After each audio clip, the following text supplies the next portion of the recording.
So today I wanted to pick your brain on a couple of things, and I know it's a problem that I've come to you with personally for help, and you've been so kind to answer a couple of questions for me. So I'm hoping that this will be beneficial to other entrepreneurs as well.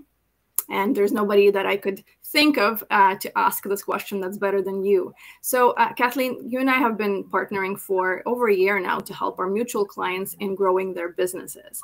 And I find that scaling a business is never an easy task, but it's not as difficult as some people make it seem, because there's plenty of resources, obviously, such as your business and so many others in different veins that can support entrepreneurs in growing their business and managing their business. Can you tell me what resources you've relied on in building your company, which is very, very successful?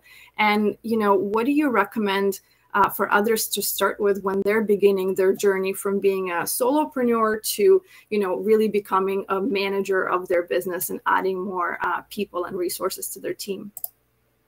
Yeah, sure. Absolutely. I mean, I think the base of scaling anything and having leverage is, something that entrepreneurs naturally kind of avoid a little bit because it's structure. I mean, you need process. You need to know what's step one, what's step two, how do you win at every single step in the process. And if you can do that well, that's going to allow you to then, hire or recruit other people who have unique skill sets that you can leverage and work together.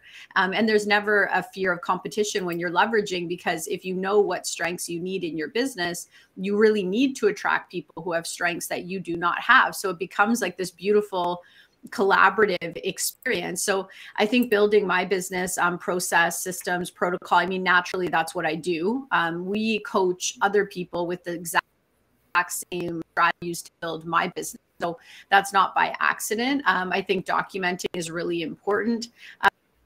We definitely use profiling. I'm trained, I think I have like 15 different certifications at this point, like just to help people with human performance and business expansion, all of those fun things. So processes, systems, understanding how to identify people's strengths, how to adapt and communicate with other people is really clear. And I think the most important one, though, is having a vision and actually being brave enough to navigate towards that vision, which is not all leaders do. And it seems a thing, but a lot of the times, we end up with a business because we get really busy. We're too busy. We need help, but we aren't really carving out what we want it to look like.